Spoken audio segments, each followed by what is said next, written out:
बिस्मिल्लाहिर्रहमानिर्रहीम। अस्सलाम वालेकुम दोस्तों, कैसे हो आप? सब खैरियत से हो? दोस्तों, आज जो हम रेसिपी बनाएंगे वो बड़ी आसान सी रेसिपी है, लेकिन बहुत कम लोगों को पता है कि पंजों को, मुर्गी के जो पंजे होते हैं, इसको किस तरह साफ़ किया जाता है। आज हम मुर्गी के पंजों को साफ़ करने का तरीका देखेंगे कि इसको बहुत ही आसानी से और जल्दी जल्दी किस तरह से साफ़ किया जाता है। लोग बहुत शौक़ से खाते हैं। ये मुझसे काफ़ी दोस्त फरमाइश कर रहे थे कि पंजों की कोई रेसिपी दें आप, तो ये उन तमाम दोस्तों के लिए। ये देखें आप, बड़े साफ़ सुथरे पंजे हैं, बड़ी आसानी से साफ़ होते हैं, लेकिन लोगों को इसका मेथड नहीं पता। कोई इसको चूल्हे पे पका रहा होता है, कोई कुछ कर रहा होता है, तो उससे बड़ी मुश्किल होती है। जो मैं तरीका बताऊंगा बड़ा आसान सा है। चलें देखते हैं वो क्या तरीकाकार है। ये 1 किलो मैंने मुर्गी के पंजे लिए हैं, लेकिन इनको मैंने अच्छी तरह वाश कर लिया है, पानी से ना वाश करके खुशक किया है।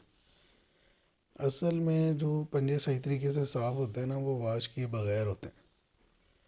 ये देखें, लेकिन मैंने मजबूरी थी, आप लोगों को दिखाना भी था, तो इसलिए इसको पहले मैंने अच्छी तरह वाश किया। ये देख लें आप, इसमें भी थोड़ी सी नमी है। अगर ये बिल्कुल ड्राई हो तो वो बड़ी आसानी से साफ़ होते हैं। अब करना ये है कि हमने एक बाउल में पानी गर्म करना है, और वो इतना गर्म कर लेना है पानी कि उसमें अगर हम उंगली जल थोड़ी देर डुबोएं तो हमसे बर्दाश्त ना हो।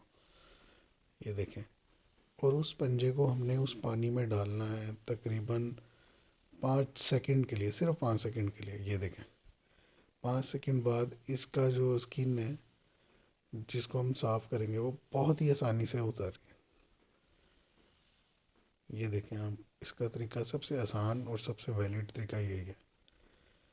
पंजे साफ़ होने के बाद आप इसके नाखून इस तरह उतार लें, कट कर लें, बड़ी आसानी से कट हो जाते हैं इसके नाखून। अब तो बाज़ार से आपको साफ़ सुथरे मशीनी तौर पर साफ़ हुए पंजे भी मिल जाते हैं। इस तरीके से आप इसको साफ़ कर सकते हैं। ये देखें, ना तो हमने इसको पकाना है काफ़ी देर तक, ना हमने इसको डायरेक्ट आग के ऊपर सेका है।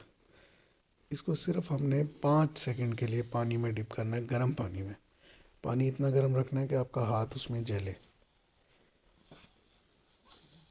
तो ये देखें आप, बड़ी आसानी से ये साफ़। ये देखें जी, सारे पंजे मैंने साफ़ कर लिए हैं, और ये बड़े मज़े के बनते हैं। बिल्कुल ऐसा लगता है जैसे पाए का आप सालन खा रहे हैं, अगर आप इसका सालन बनाएंगे। इसको आप फ्राई करके भी खा सकते हैं, बहुत सारे तरीके हैं। कोक के अंदर इसको फ्राई करके खा सकते हैं आप। और सबसे बड़ी बात ये, इस मौसम में बड़े अच्छे हैं, मौसम सरमा में बहुत ज़बरदस्त होते हैं। छोटे बच्चे जिनके सीने ख़राब हो, खांसी हो, नज़ला ज़ुकाम रहता हो, अगर आप इनका सूप बनाकर या यखनी बनाकर आप देंगे तो वो बड़े ज़बरदस्त हैं। और जिनको दिल का आर्जा होता है उनके लिए भी बड़े मुफीद हैं ये। मतलब ये कि ये मौसम सरमा का तोहफ़ा होता है, और बहुत ही मज़े के पकते हैं। मुख्तलिफ़ तरीक़ों से बनाएं और इन्जॉय करें। अगर आपको मेरा ये तरीका या मेरी ये रेसिपी पसंद आए तो काइंडली मेरे चैनल को भी आप सब्सक्राइब कर दें, और बेल आइकन को भी प्रेस कर दें, ताकि मैं आपसे हमेशा राब्ते में रहूं और आपके लिए इसी तरह मेहनत करता रहूं। बहुत शुक्रिया।